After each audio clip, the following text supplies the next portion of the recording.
بسم اللہ الرحمن الرحیم۔ میرے چینل پر خوش آمدید۔ کہانی کا آغاز کرتے ہیں۔ کسی گاؤں میں ایک کسان اپنی بیوی اور بیٹے کے ساتھ رہتا تھا۔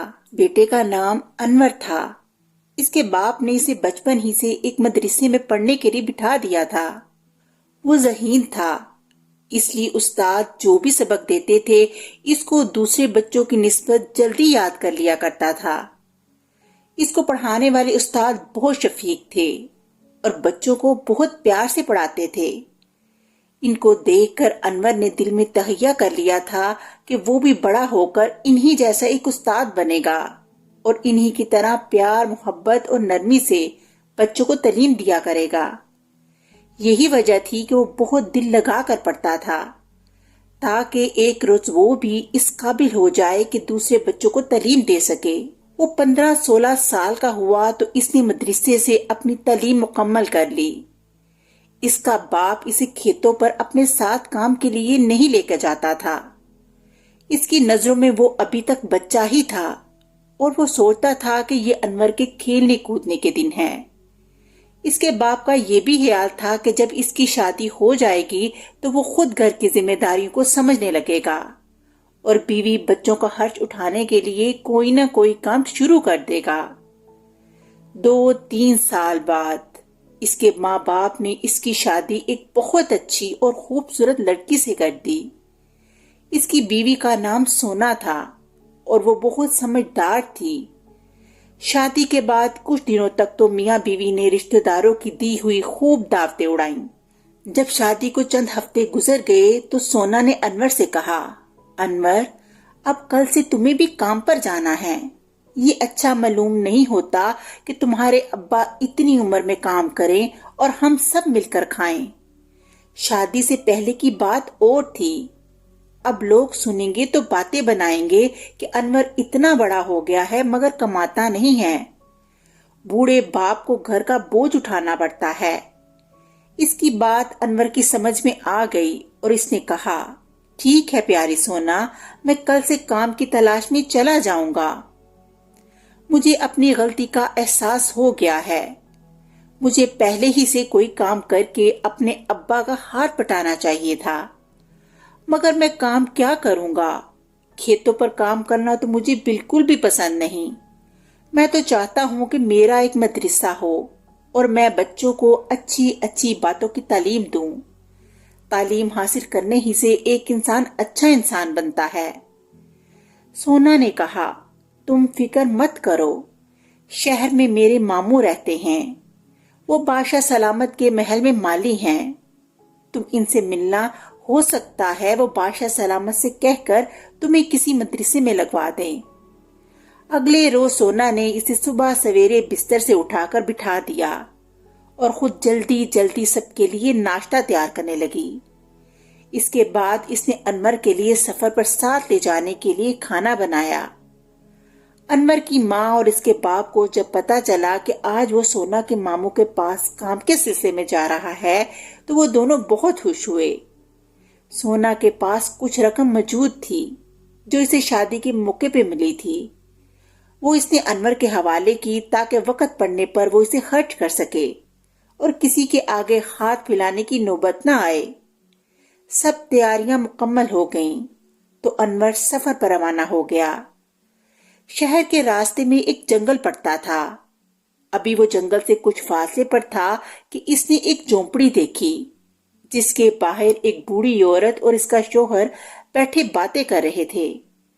بوڑھی عورت کہہ رہی تھی کہ آج ہمارے پاس کھانے کو کچھ بھی نہیں ہے، بھوک سے برا حال ہے۔ انور یہ سن کر بہت افسردہ ہوا۔ اس نے اپنا کھانا نکال کر ان کے سامنے رکھا اور قریبی کنویں سے سراہی میں ٹھنڈا ٹھنڈا پانی لا کر انہیں دیا۔ دونوں میاں بیوی خوش ہو گئے اور اسے دعائیں دے کر مزے سے کھانے میں مشغول ہو گئے۔ جب انور دوبارہ اپنے سفر پر روانہ ہونے لگا تو اس نے سونا کی دی ہوئی رقم میں سے کچھ پیسے بوڑھے کو دے دیے۔ بوڑھا وہ رقم دیکھ کر بہت خوش ہوا اور بولا، اس رقم سے میں ایک کلہاڑی خریدوں گا اور جنگل سے لکڑیاں کاٹ کاٹ کر بیچا کروں گا۔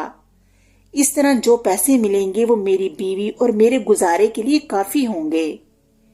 اس کی بات سن کر انور مسکراتے ہوئے وہاں سے چل پڑا اور تھوڑی دیر بعد جنگل میں پہنچ گیا۔ جنگل میں پہنچا تو اسے بھوک ستانے لگی۔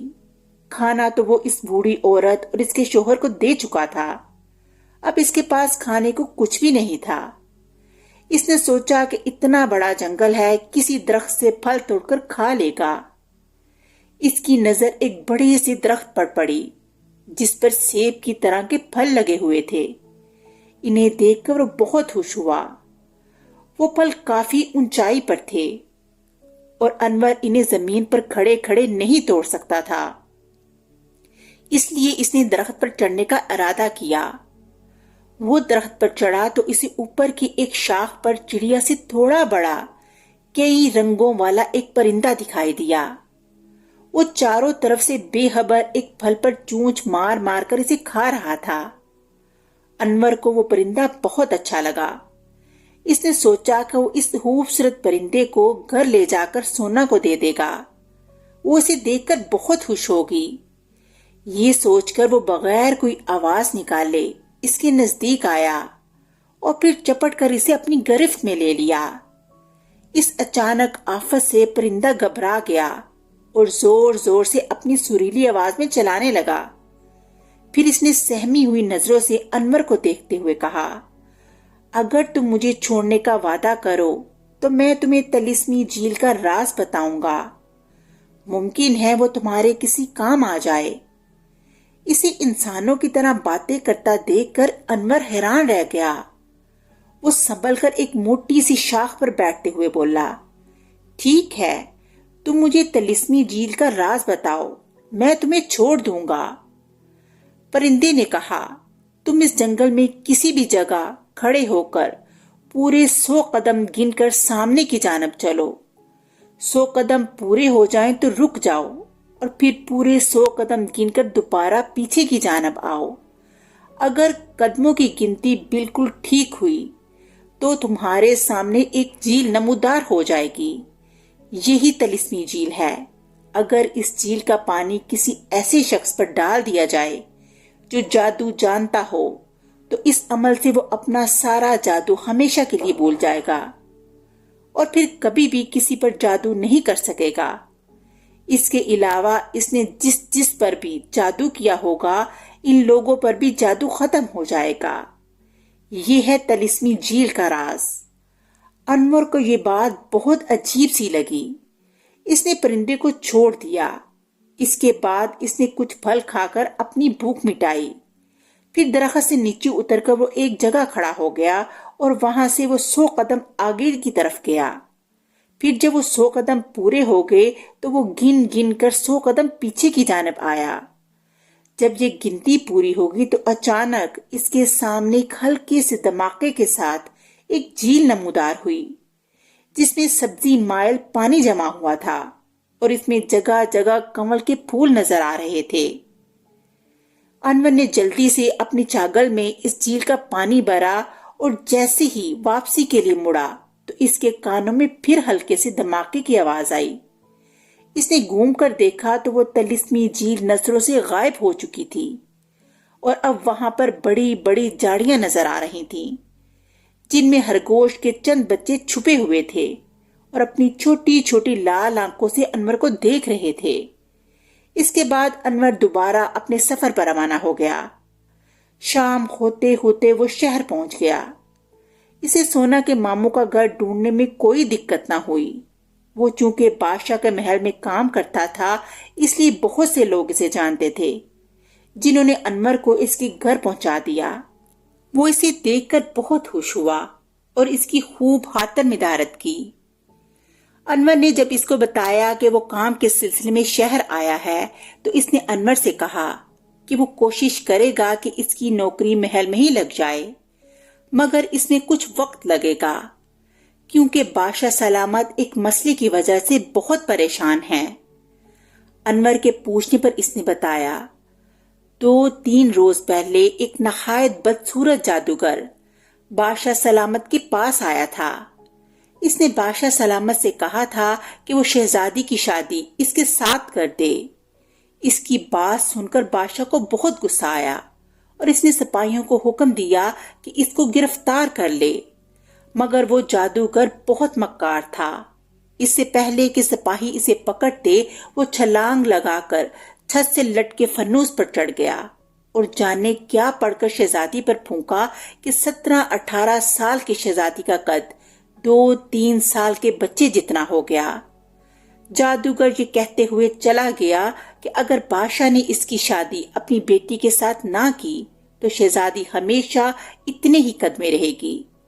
اس نے بادشاہ سلامت کو سوچنے کے لیے 3 روز دیے ہیں۔ کل اس مہلت کا آخری دن ہے۔ کل وہ جادوگر پھر آئے گا، دیکھو کیا ہوتا ہے۔ یہ کہانی سن کر انور سوچ میں پڑ گیا۔ اس نے سونا کے ماموں سے کوئی بات نہ کی۔ اگلے روز سونا کا ماموں اس کو محل لے کے گیا اور خود باغیچے میں کام کرنے لگا۔ محل آتے ہوئے انور چھاگل اپنے ساتھ لے آیا تھا جس میں طلسمی جھیل کا پانی تھا۔ محل میں موجود سارے لوگ خاموش تھے اور سہمے سہمے اپنے کام کرتے پھر رہے تھے۔ وہ سب اپنے بادشاہ سے بہت محبت کرتے تھے کیونکہ وہ اپنی رعایا کے ساتھ بہت اچھا تھا اور ان کا بہت خیال رکھتا تھا۔ انہیں یہ فکر ہو گئی تھی کہ جانے آج وہ جادوگر آ کر کیا گل کھلائے گا۔ بادشاہ اپنے دربار میں بیٹھا ہوا تھا، اسے اس ظالم جادوگر کا انتظار تھا۔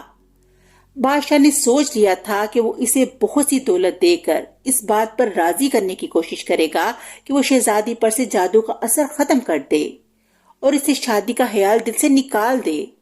اچانک محل میں کھلبلی سی مچ گئی، چاروں طرف شور مچ گیا، جادوگر آ گیا، جادوگر آ گیا۔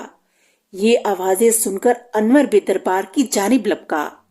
وہاں پر موجود تمام لوگ جادوگر کو دیکھ رہے تھے جو اب محل میں داخل ہو کر بھرے دربار میں داخل ہو گیا تھا۔ انور کو دربار کے دروازے پر کسی نے بھی نہ روکا کیونکہ پہرے داروں کی نظریں جادوگر پر لگی ہوئی تھیں۔ وہ بڑی آسانی سے دربار میں پہنچ کر ایک طرف کھڑا ہو گیا۔ وہاں اس نے ایک عجیب و غریب شکل والے شخص کو دیکھا جس کی ایک آنکھ چھوٹی اور دوسری آنکھ بہت بڑی تھی۔ اس کی ناک بہت لمبی تھی اور آگے سے مڑی ہوئی تھی۔ وہ بادشاہ کے سامنے کھڑا تھا۔ اس کے چہرے پر ایک شیطانی مسکراہٹ تھی۔ انور سمجھ گیا کہ یہی وہ ظالم جادوگر ہے جس کی وجہ سے بادشاہ پریشان ہے۔ انور جادوگر کے سامنے جا کر کھڑا ہو گیا۔ اسے اپنے سامنے دیکھ کر جادوگر کو بہت غصہ آیا۔ لڑکے، تو کون ہے؟ میرے سامنے یوں کھڑے ہونے کی جرت کیسے کی؟ کیا تجھے معلوم نہیں کہ میں کتنا بڑا جادوگر ہوں؟